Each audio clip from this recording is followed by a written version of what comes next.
One of the tragedies of the modern world today is that men have been taught that their masculinity is toxic. The toxic masculinity narrative seems to be everywhere, and it's crushed whole generations of men. Yes, there are bad men in the world, just as there are bad women. But the problem is that young men and women have been bombarded with the message that traditional masculine virtues are themselves toxic. This is just not true. Not only is it a lie, but it's an anti-truth, because there are beautiful, important, and necessary masculine virtues that we desperately need in our society today.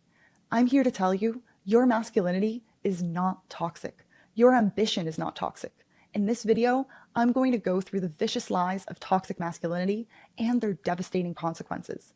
I'll explain why fathers are crucial for the well-being of their children, why men are so underappreciated today, and why the world needs you to become a man. If you've been struggling, feeling aimless and without purpose, and if you've been taught all your life that you need to stay small, I made this video for you. If you're new here, my name is Roni, and on this channel, I dive deep into human nature to help you become everything you're meant to be by building an authentic life filled with meaning and connection. One of the greatest epidemics in today's world is how underappreciated men are in our society today. I've heard too many young women joke about how men aren't needed. Do we need men? Do we need men? No. Do we need men? No. No? We don't need short men. Do you need a man? No. Do you need a man? Oh, God. Do you need a man? No. Do we need men? No. Why? No. Do we need men? No. No? Do we need men? Do we need men? Do women need men in this world? Do we need men? No. Do we need women? Yes, We do. Why? these women are awesome. Do we need women? Of course. Why? You do need one. They're beautiful. Do we need women? Women make us feel compassionate and affectionate. Do we need women? Of course they do. Do we need women? Yes. Why? Because they're hot. So there's this clip going viral online of a dozen women being asked the following question: do we need men? Most answered very quickly, no. So why do you think that is? Because men are useless. What these girls fail to understand is that men built the world they live in. No, it's not the patriarchy. Men haven't built a world that only benefits them. Men have built a world that benefits everyone. Men are the ones who built the buildings you live in, who laid down the pipes in your plumbing, and who built the electrical grid that powers your house. Men maintain the infrastructure that is required for our civilization to function, and they do 90% of the hard physical labor. Not only that, but men do 90% of the dangerous jobs and risk their lives to protect our society. How in the world can anyone say that men aren't needed, or that the society they've built only benefits them and is designed to keep them in power? Men have given us industry, science, and innovation. The scholarship that many women engage in today has been created by men. And no, it's not because men have been oppressing women and have not allowed them to develop their intellectual side. It's because, evolutionarily speaking, men are the innovators. Men know how to cooperate with other men, to hunt, to build, to fight off invaders, and to create meaningful enterprise. Women just don't relate to one another in a way that could have brought these things about. It's not because women have been oppressed by men, but because, evolutionarily speaking, women's allegiance has always been to their family members. Women's number one concern has been to keep their children alive, and their allies in this mission have always been their kin. Only people who are related to those children can be fully trusted. So the woman's social network has primarily been her parents, siblings, cousins, and the father of her children. Other women are a threat to her resources and to the well-being of her children. A younger woman especially is the most dangerous threat, because she can seduce her man and tear him away from his current family unit. Women evolve differently, and today the women who are dedicating themselves to their careers are doing so in man-made arenas. That doesn't mean that women shouldn't. It just means that a bit of gratitude is in order for the many men who have shaped the Western world that we live in today. Dispensing with our legacy as if it's an evil patriarchy run by old white men is naive beyond belief. It indicates a profound historical amnesia. Men deserve to be proud of their contributions to society and proud of taking part in a long tradition of industrious men. And men need to feel motivated, encouraged, and respected for their contributions. Otherwise, why should they bother? Men have a fundamental need to feel useful and needed. That's why modern therapy isn't really tailored to men. Modern therapy is all about talking about your feelings and having compassion for yourself. What men need isn't to have their failures and weaknesses validated by a therapist. What they need is the encouragement to become responsible, productive men. If anything, they need someone to finally validate their ambition and the part of them that wants to grow up. The crisis of fatherlessness. Many men who engage in crime, who are unemployed, and who've dropped out of education are men who grew up without a father.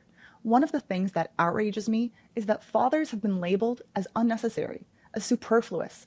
Some people say this outright, and in other ways, this message is constantly dished out indirectly. For years now, dads on TV have been portrayed as goofy, wimpy men, and are always emasculated by their TV wives. On the left, you also hear the message that single motherhood is something to be celebrated, and that women don't need men anymore to have children. But let's look at the facts. Children who grow up without a father do poorly across the board. Fatherless children are more likely to be depressed, use drugs, drop out of school, be unemployed, engage in crime, and end up in prison. This isn't only destroying these men's lives, but it's destroying society as a whole. Girls are also affected negatively by growing up without a father. They're more likely to have a whole host of mental health disorders. They're more likely to engage in promiscuous sex and to find themselves in abusive relationships. They're more likely to get pregnant younger and end up as single mothers themselves. A crazy finding has shown that girls who grow up without a father go through puberty 1 year earlier than other girls. The evolutionary reason for this is clear. It's to attract male care and protection through sexual attractiveness. But entering a sexual relationship when you're still mentally a child can be devastating for these young girls. Ultimately, the crisis of boys and men today is in a great part a crisis of fatherlessness. Only 11% of children grew up without a father in 1960, compared to 25% in 2022. Growing up with an abusive father, or a father who isn't dependable, or a father who just wasn't around and didn't want to take part in his child's life is obviously damaging. Growing up with an abusive father or a father who isn't dependable is damaging in its own way, for sure. But the average man is good, and children need a good, decent man's presence in their lives. And if men were to hear this message more often, of how much children desperately need a father, I bet many more fathers would step up. So if you're a father or are thinking of having kids, I want you to know that your presence matters. It matters more than you know. Your presence, your guidance, and your support can completely transform the lives of your children. A father provides things that a mother just can't. And I'm not hating on single mothers here. It's tough raising children on your own. But a mother can't be everything at once. And women have also been lied to that raising children by themselves won't have any negative consequences for their children. I think that if young women knew how important fathers are for the well-being of their children, they would organize their lives in a way that ensure that their children had a loving, caring father at home. I've heard many people propagate this idea that because immediate survival concerns are no longer an issue, that men today are redundant. Because they're not needed for hunting or protecting, we just don't really need them anymore. This is ridiculous. First of all, there are still dangers in the world and bad people. The idea that children and their mother don't need protection is only something that Western people can think up. Unfortunately, thanks to liberal policies that allow the homeless to roam the streets and for illegal immigrants with criminal records to cross the border, women are beginning to realize how vulnerable they really are. Having a strong man by your side makes you safer in the world. Full stop. Now, what do fathers provide for their children that mothers just can't? They offer stability. They offer discipline. They offer encouragement and protection from negative influences. They lead their children by example and instill their values into their hearts and minds. Fathers discipline differently than mothers do. They are much more likely to set clear boundaries and actually enforce them. They are much more likely to take action if their children are going astray. One of the critical stages for a young child is the rough and tumble play that a father provides. Fathers are more comfortable taking risks with their children, which ultimately allows the child to become confident in their bodies. In essence, the father encourages the child to transition from a toddler who's attached to mom and to step into greater degrees of independence. A father encourages the child to gradually explore the world more and more. This is why many boys without fathers remain insecure and dependent.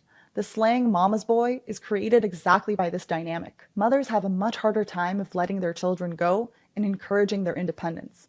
Mothers are great at comforting and soothing their children, but children also need a father to help them get back on the bicycle when they've fallen off it and to face their fears with courage. A father who knows how to do this in a healthy and positive way doesn't need to use fear. He gives the child the sense that he believes that the child is capable. You'd be amazed just how much this does for a child's sense of self-worth and autonomy. It makes them feel like they have the capacity to overcome challenges and to do hard things. Fathers are absolutely crucial for these stages of development. A father can completely transform his child's life. This is a fact that has been well researched in the field of developmental psychology and has only recently been pushed to the side and denied due to the ideological possession of psychology departments. The crisis of boys and men. Not only is it not talked about enough, but it's become taboo to talk about it. It's become taboo to talk about how men are struggling and what they need to develop into healthy, fulfilled, virtuous men. It's become taboo to talk about masculinity in a positive way. What this has done is demoralized a generation of young men. Boys need encouragement. They need a vision and a purpose. If they don't have anything to strive for, they become aimless, they feel useless, and they spiral into a pit of despair. One of the reasons for this is that boys have an inherent challenge to become men. Girls don't need to do much to become women.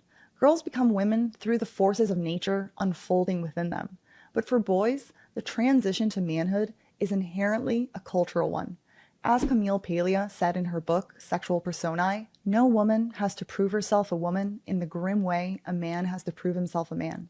In many cultures, the boy is taken away from the feminine domain, where he has been raised, and undergoes a rite of passage that involves enduring pain or performing feats that demonstrate his masculinity. Without these initiation rites, and without healthy male role models, boys don't know how to become men. Men who have failed to launch, so to speak, simply haven't had healthy, male-only groups to help them transition from boys into grown, capable men. Not only that, but the toxic masculinity narrative has discouraged boys from becoming men. Without the guidance of real, mature men, some boys find other, more immature and destructive ways of becoming men. Some boys join criminal gangs, which are mostly a collection of immature, lost boys who think that the way to earn others' respect is through violence and destructive power. Other boys go through ridiculous and humiliating hazing experiences in college that again are run by boys who are just a year or two older than them. Boys need to be guided into manhood by men who are resilient, virtuous, and wise. They need men that they can look up to, that they're inspired by, and who they want to emulate. Boys need to want to become men. They need to undergo a process of transformation. They need this on the psychological, emotional, and social level. They need to feel like they've been accepted into the male sphere, that they've left boyhood behind and have entered the world of men. You rob a boy of that, and you rob him of a critical stage of development. This is nothing short of a crime against humanity, because boys who have failed to launch withdraw from life. They float through life without purpose or direction, and this is why depression and suicide in men has risen so much in the last 2 decades. This demotivation has led many young men to drop out of high school and college. It's not only the demotivation part, but it's the constant messaging that their ambition is toxic, that their striving upwards is in some way damaging to the women around them, that their sense of leadership is simply a toxic form of domination. This drives me crazy, because it is just not true. The American Psychology Association went so far as to publish an official guideline for psychological practice with boys and men, where they define traditional masculine virtues as a restrictive ideology. They had the audacity to write, "Socialization for conforming to traditional masculinity ideology has been shown to limit males' psychological development, constrain their behavior, result in gender role strain, and gender role conflict." This is a lie. Not only is this a lie, but it's another anti-truth.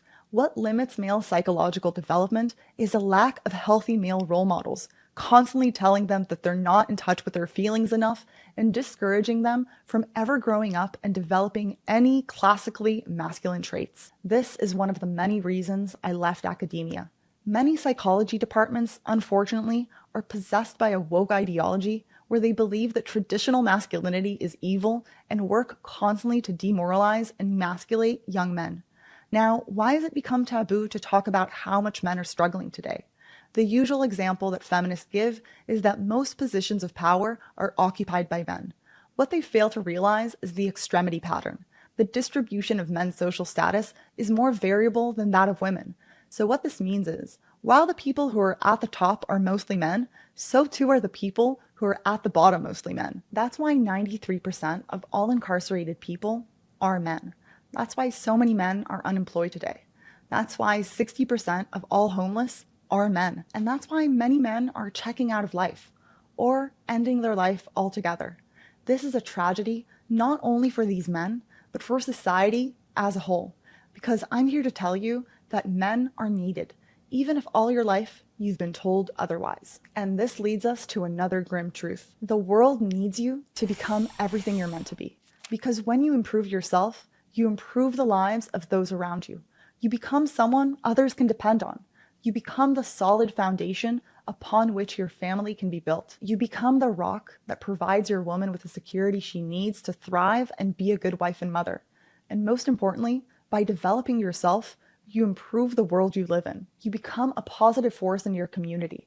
If more men knew what an impact they could have, their strength and striving upwards would ripple out into the lives of everyone around them.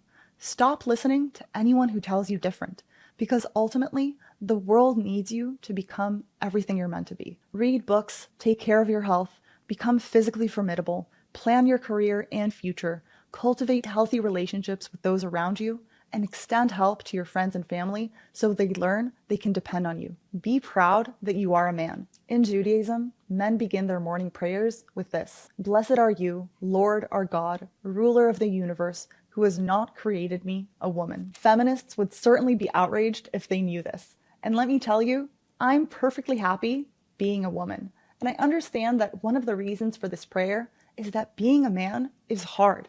It comes with great burden and responsibility. And it's essential that men reinforce their gratitude for being men. Instead of shying away from their role as men, they learn to embrace it. I hope this video gave you the hope to move forward. If you enjoyed it and if it resonated with you, please share your thoughts and stories in the comments. I really try to answer all of them. If you want to see more content like this, please take a moment to subscribe because it supports the channel more than you know. Much love to all the men who needed to hear this message today. Till next time, guys.